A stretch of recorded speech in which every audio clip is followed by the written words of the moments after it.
It's totally community based. Now, people before profit and other people have been informed about this, and we as a group, well, myself and Lynn, are 100% behind the Irish Water campaign to get rid of it, to abolish Irish Water. Sinn Féin are 100% opposed to Irish Water and opposed to paying for water, because we pay for it already. But this is strictly non-political, and it's on the basis that it's non-political that we've got this clubhouse. Now, the Right to Water campaign, we're totally 100% behind it. So I just want to make that quite clear from the start. Now, this is about the lead in the water. The high content of lead is absolutely disgraceful. Now, it was originally found out in a random test that was done in Watermill Drive, Paddy Noon's house. That's when they discovered it. When Paddy Noon got the reading back, it was very high. It was 88 times above the permitted EU level of 10%, or 10 milligrams in the litre. So Paddy came around to me and said, we have to do something about it. And this is where it started off. Now, I put a letter around advising people to get the water tested. And that's all it was, advising people to get the water tested. That many people got in touch with DCC over the water testing. DCC couldn't do it anymore.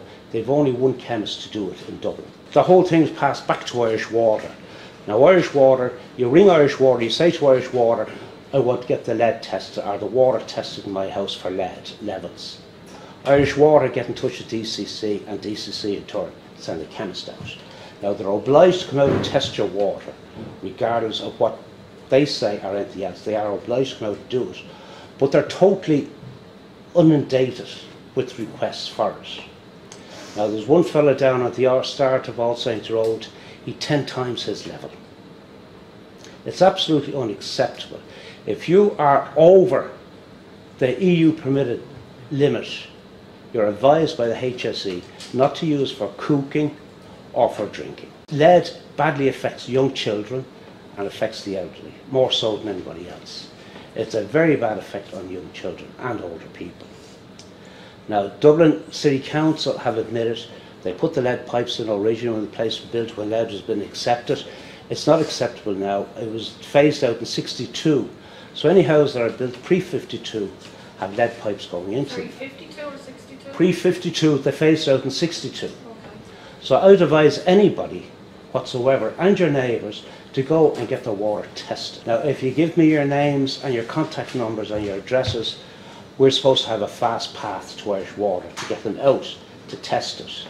Now, I can follow them up every day on it to make sure they do come out, and keep on at them all the time to make sure they do come out to test it.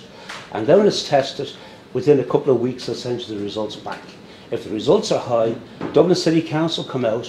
What they do is, from the main to the boundary wall, they replace the lead pipe. But unfortunately, from the boundary wall into the house is a lead pipe also. And the cost of that is your burden, or your problem, is what they're saying. So we've raised the question in the Dáil, can it not be incorporated in the home improvement grant, which it should be? Why should you and I have to pay to get a lead pipe replaced? It could cost up to 2,000, depends on where it is, in the hall, running through the hall, floorboards, wherever it is lifted. Others could be a little cheaper, but it's very expensive to get it replaced. And this is an extra burden that you shouldn't have.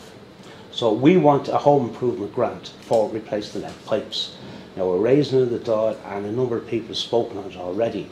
It's been raised at the area council meetings with the DCC, so there's so much pressure coming on them, eventually they're going to have to concede to it, that they give you a grant to replace it. And that's what we're hoping for.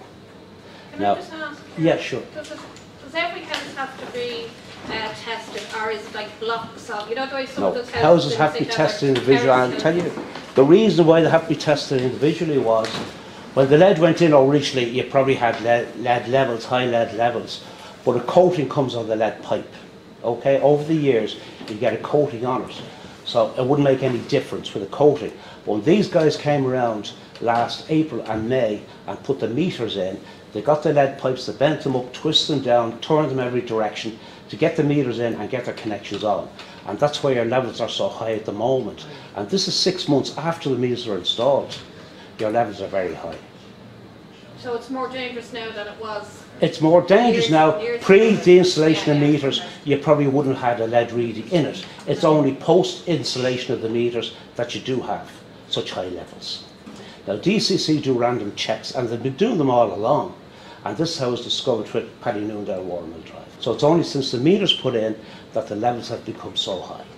And it's imperative that you get the water tested. When they installed the meters, they would have known that they were installing them into lead pipes. Yeah, we're getting into that again. But Elizabeth Surely, Arnott the was, point I want to yeah, make, just to surely answer was- what you're saying, sorry. Elizabeth Arnott, she's the spokesperson for Irish Water. She was on RTE early May. And she said, on Morning Ireland, we inform the people where there's lead pipes. I sent an email to Irish Water and to RTE, and I asked RTE why they allowed a blatant liar on RTE. Now, I met Elizabeth Arnott about 8 weeks ago in one of the hotels in the city centre where she's meeting the local councillors, and I said to her, you're a blatant liar.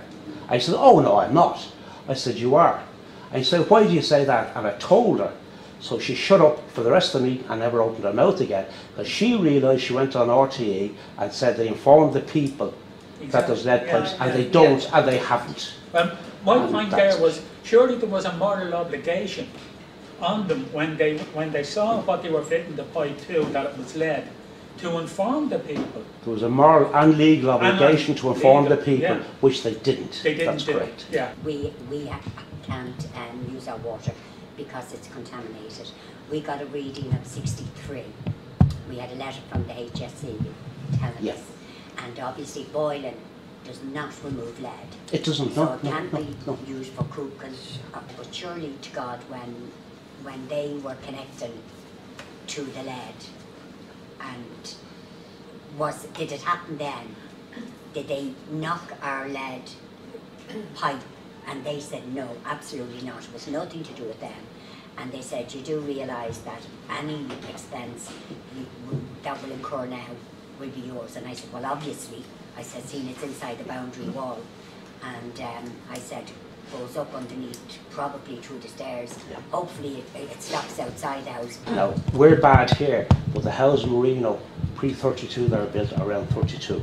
They're even worse, because there's a worse type of lead that was actually put into their area. So, I mean, it's a major problem. And all we can do is put pressure on them to give the grant. Say the grant is this a separate grant, or is this the house improvement, the one for €3,000? You spent €3,000. It could be brought in under the home improvement grant for 3,000, up to 3,000. Now, it depends on the costs. There's a sliding scale on it, Brendan. Yeah. But it's one way that we could try and get it in, is on the home improvement grant, yes. You'd have to get, you have to spend 3,000 now, would you? Or would you make an allowance for you because of this? No, it's on a sliding scale. If you spent 1,000, they might give you 300. Oh, yeah. If you spent 2,000, they might give you 600. I don't know. Dublin Corporation have known about this for years. Yeah. No, they actually tested a house beside us, but he maintained he got it tested. He paid them money, they came out and done something on the road, presumably replaced the piping. I mean, there's lead piping from the stopcock to link up with your lead piping. They replaced that section. He got it tested again. Naturally, it hadn't changed because the lead pipe was still underground. But they have known for over 3 years. Yeah, but I now, don't they know, owe a duty of care to us. I don't also know about that because DCC don't charge for testing the water. No, what I'm saying is they owe a duty of care. They knew Well, they have there a was duty lead. of care. Yeah. But that's a legal thing. And under the health and safety legislation, you can go after an individual. You don't have to go after But there's DCC. lead They're all all over high. the city. But that doesn't matter. City, yeah. But like, I mean, I smoke, people are dying from smoking. Yeah. They could still sue them for billions over in America, Yeah. even though everyone knew everyone was smoking. So like, we should, anywhere else did have a class action against people. Correct, yeah. And I mean, we can either do something about DCC. They're the ones that handed on the problem to Irish Water. They're the ones that solved it. Now, if you're originally, saying, like, I mean, we need an engineer whom you probably won't get, because all the engineers have their hand up to get a job in Irish Water. If what you say is true and the pipes were moved, that's a hard one to prove, but if the pipes were moved when they were installing the section outside of the road, well then the responsibility is theirs. If they disturb something and leave it in a condition that it wasn't in before they went near it, they're legally liable for it. Surely to God, like if people are getting letters from the HSE, is that who you got the replies from? Yeah. yes. Yes. Like they also have a duty as us as communities that they're well aware what our neighbours have, and they're not informing us That's correct, yeah. how dangerous it is. Yeah, That I alone mean, is a big issue too. Everyone's always saying, So like, who's controlling these people? Is it the government that's controlling and not allowing them to go further and to tell the neighbours, to send a letter out to say, you know, so many people from your area have so much lead in their water, it's so dangerous, but they have a duty to tell people. The HSE is meant to mind but the people the health of people. who do this, I mean, the HSE have legislations. For example, if you break your neck on a building site, not alone do you sue the company, but the HSE can take the directors to court or the foreman to court. There's individual responsibility. But it is the same as this lady has said. The HSE realises so many people in St Anne's have lead contamination in the water. Why HSE won't inform everybody? They did it down in Limerick. They knew there was lead down in Limerick. They put standpipes in, and they said the standpipes are staying in until the lead is replaced. We should all have letters in that community out there. Yeah. Like our future is their children. It's their children and their children's grandchildren. destroyed already. Children's kidneys damaged and Do you know what I mean? And it's wrong. But when you think of it, it's like the media that's going on every day of our lives. They probably realise that this is a can of worms, right? Yeah. It's not just St Anne's, right?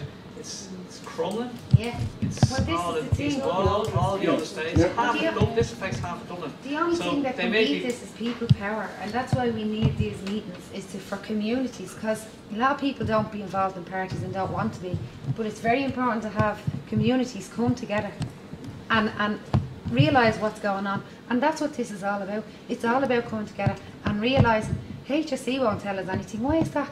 Because up here is not allowing them to tell. Do you know what I mean? We see what we see on the media. Why don't we hear the truth? Because This is the first meeting. This is only the start of it, folks. exactly. That's all it is. Dublin City Council.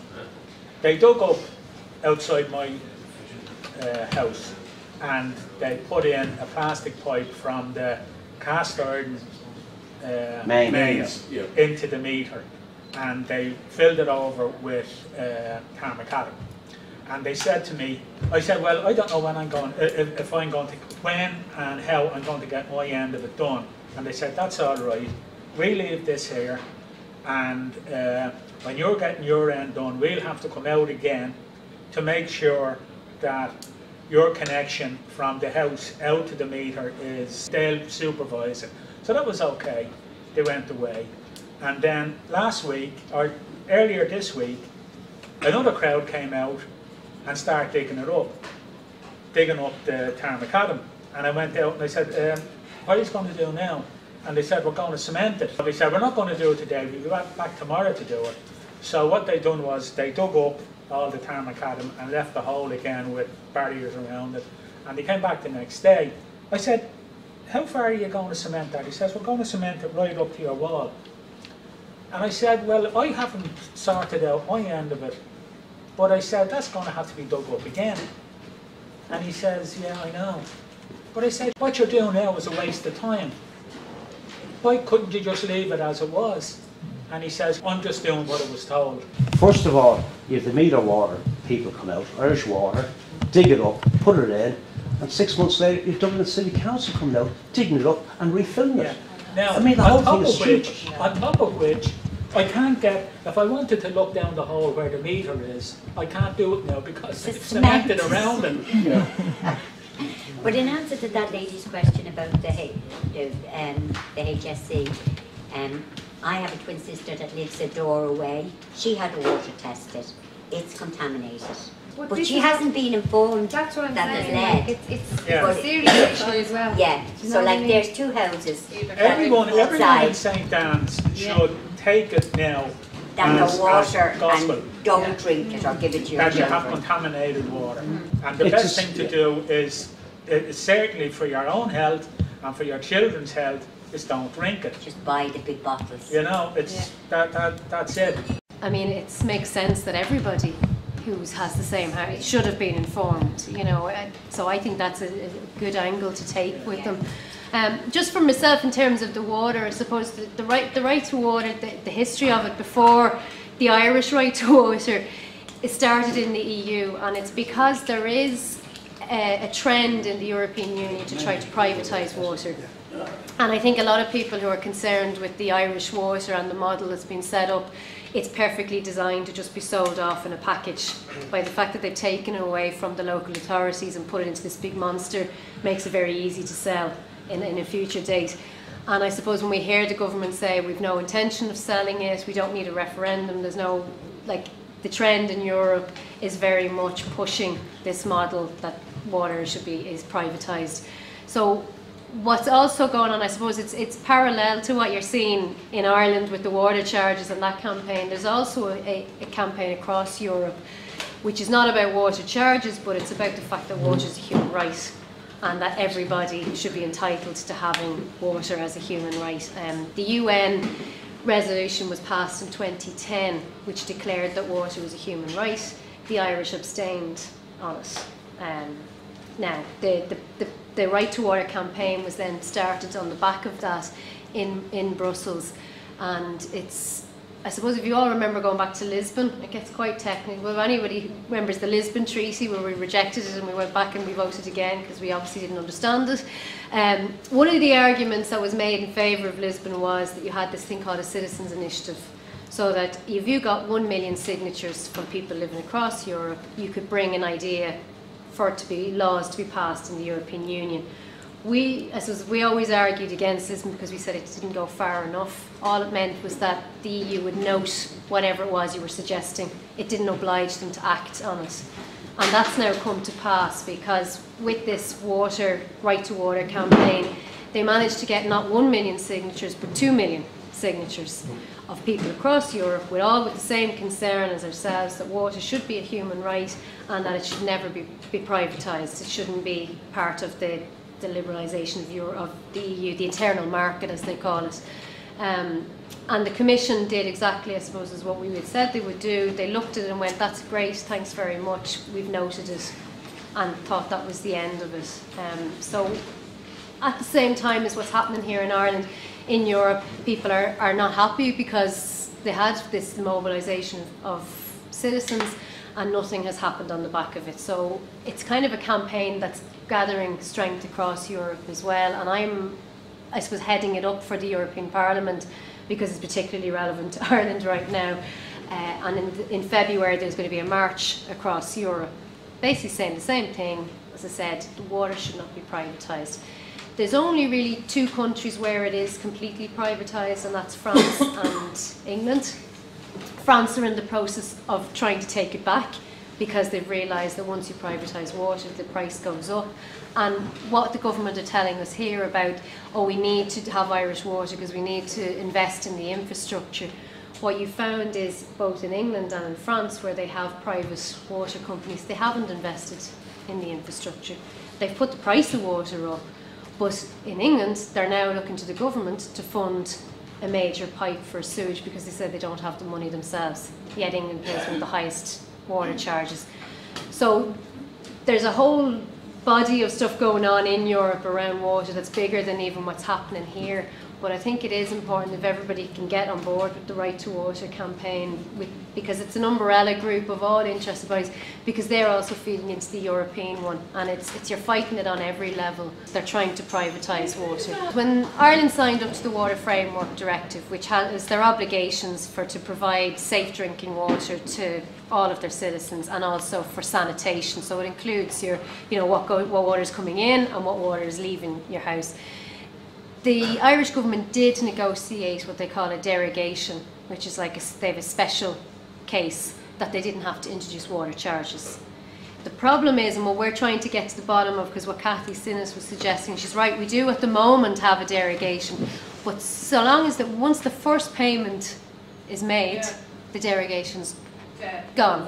It's null and void. And so we are actually looking into that now and trying to see what's the angle you can take on it. But we do have a derogation on water charges. The person who designed Irish water, instead of getting fired because it's a complete shambles, has actually got a promotion and is now the commissioner in Europe, so there's you're right, there's lots of other stuff going on in terms of you know, John Tierney, who's the CEO of Irish Water, look at his record. I mean, between the pool bag incinerator, and so it seems that in Ireland, if you do really badly, then you get promoted. Yeah, you're rewarded instead of punished. Yeah, so it is. There's a problem at the heart of the system as well as everything else. But in terms of that, there is a derogation. So that's what Cathy Sinnott is referring to. But we're trying to see is, if you've signed the pacts, does that mean that we've already gone too far, or can we insist that the derogation be enforced? So I mean, I'm writing to the Commission in Europe to see what is the position on. Well, you see, with the derogation, the Irish government were able to say they didn't need to introduce water charges because they had negotiated at the time they signed up. The problem was then when the Troika arrived, they were suggesting, they looked at where they thought we could make money, and they suggested, well, you're not charging for water, so you could introduce water charges. The Troika were insisting that the water charges were brought in. They wanted water charges, the same way as in Italy, what they were insisting on them. You know, we have the famous letter that Trichet wrote to Brian Lenihan about the bank guarantee. Well, the Italians got a similar letter from Trichet saying that you should think about selling off your water infrastructure to privatisation. And the Italian people, they have a system over there where if you've enough signatures, you can demand a referendum. And they had a popular referendum, which I think over 90% voted against the privatisation of water. But they're still under pressure. That's still ongoing in Italy. They're still under pressure from the EU to privatise, to sell off their water companies. With the Troika here, they came over and said, well, you don't charge for water at all, which is not true. We just pay for it through our general taxation. And they suggested that that was a method of raising money to pay, you know, down your debts and to bring in more taxes, which was under the Fianna Fáil government. They agreed to it, and then the current government are now implementing what was agreed to in the previous government. So they've signed up to it, but they could have, at the time, what they should have been saying to the Troika was, actually, we have a derogation and we don't need to. Angus O'Snuddick did bring it up. Oh, did he did, yeah, he did, yeah. It's this, usually they come up even parliamentary questions. He did bring up and about the derogation, and he's the one who first flagged it to me, was saying once you start charging, then the derogation is null and void. I think it is important that people have the facts as well, because there's a lot of misinformation. It's like what you're saying, that's on Facebook and you don't know, is it true or is it not true? So it's important, I think, for anybody who's engaged in the campaign to be very honest about what is possible and what's not possible. And you know, people are saying Irish Water is a private company. It's not a private company yet. I mean, it could be sold in the future, but it's an arm's length company of Bord Gáis. It's not a private company yet. And I'm not an economist, it's an accounting exercise, which means that the money is off the government's books, which is what you hear this Brian Hayes' favourite phrase of off balance. And it's set up arm's length so that they can access funding without it affecting the government's debt ratio.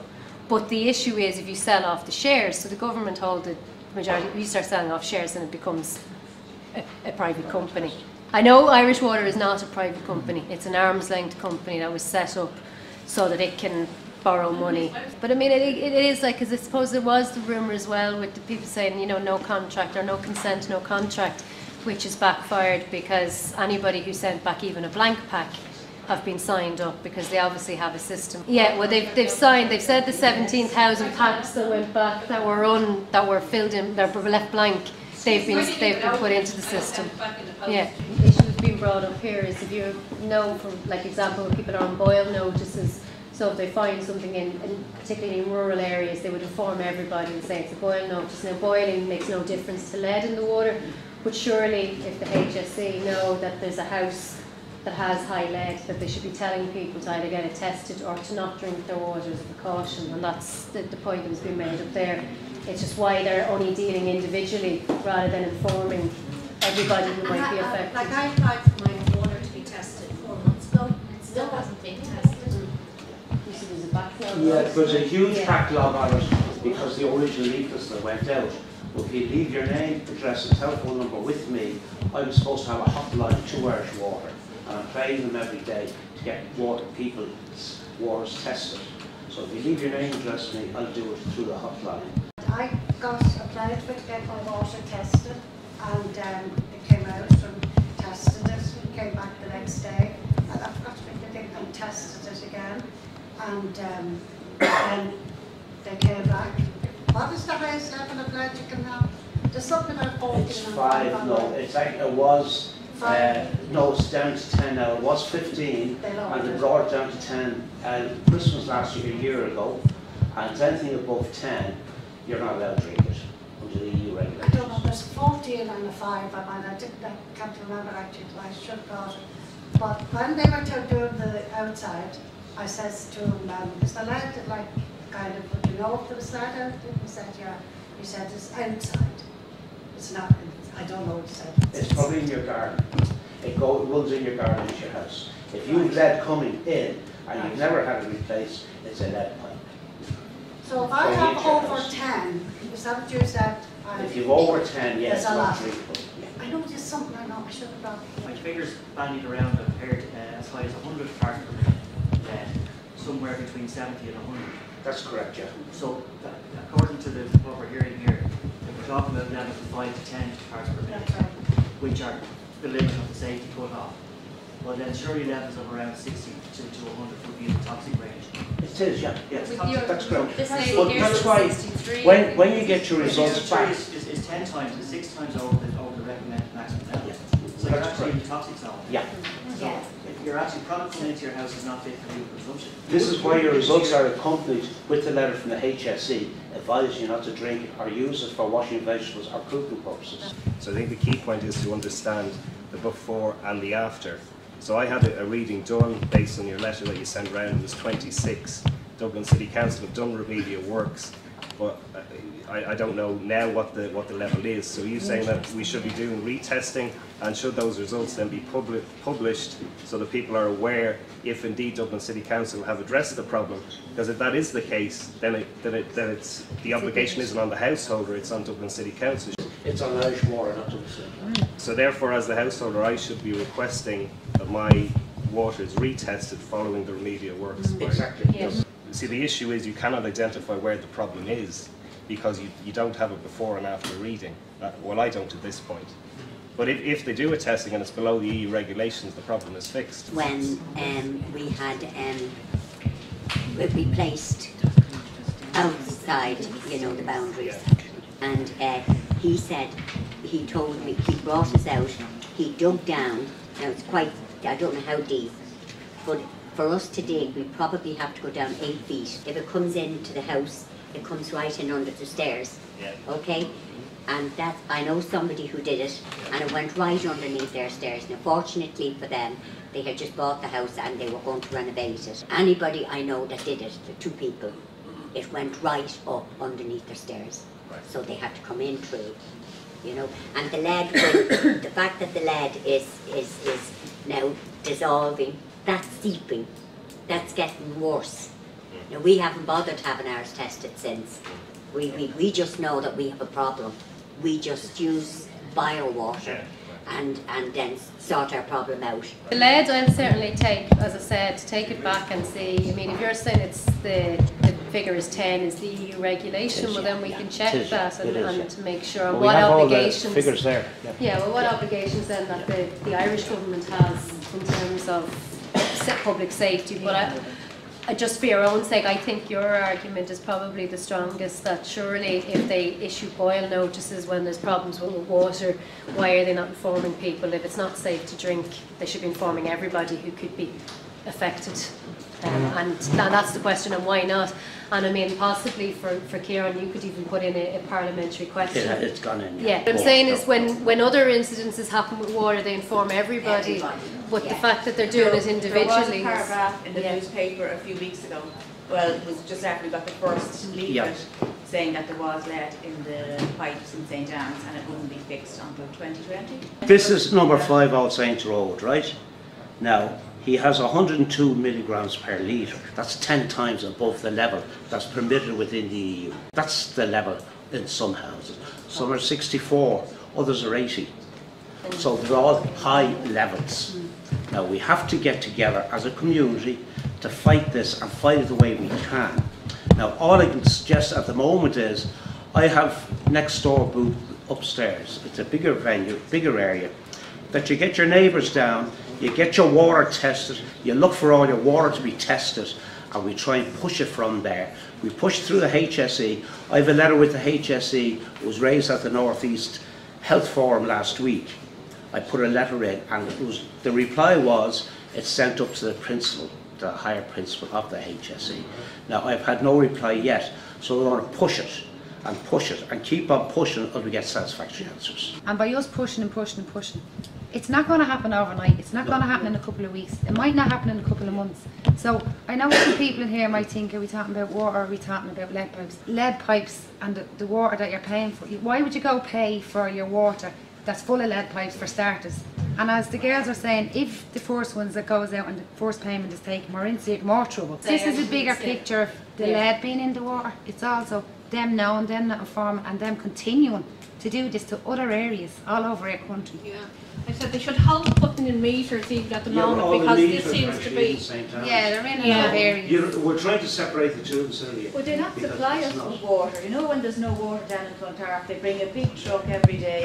They supply the bags, you go down and you collect it. Would they not supply that to people of St. Anne's for... We look for standpipes. Yeah. Give you fresh water off the mains. Yeah, instead of us having to go to the shop and physically buy water ourselves. I think if they did, that'd be a great idea, but that's them sort of saying we're in the wrong and we have to hurry this up, and they're not going to do that unless we push for what that lady push for something like that. We have a better chance of pushing everything else. You'll have to turn around and say we can't afford to replace the pipes ourselves. Grant or no grant, there's a lot of people that just haven't got spare money hanging around to get it. You're having another community meeting, and obviously then they, like you'd hope that even more people, is to decide on what it is exactly that you're going to look for, so that everybody's looking for the same thing and pushing in the one direction. So, you know, one, obviously, that to everybody to get tested, you know what I mean, should there be follow-up tests where the remedial work is carried out, so then, do you know, the problem is within the boundaries, the stand pipes, you know, to be pushing for that. And so I think it's just having a very clear strategy as to what it is that you can try and achieve, both in the short term, which is the stand pipes, getting fresh water that's drinkable to people's houses, and then in the long term, who's responsible? As I said, it's crumbling, and all of the old houses that were built are in the same. Okay, folks, now if we can you inform your neighbours? Let them contact me. I'll contact Irish Water on their behalf to get the water tested. And we hope to have a meeting next Thursday with your neighbours or friends next door. I'll put a leaflet around and let you know when. The Right to Water campaign, 10th of December. I hope to see you all there with your children and your grandchildren. Okay, thanks.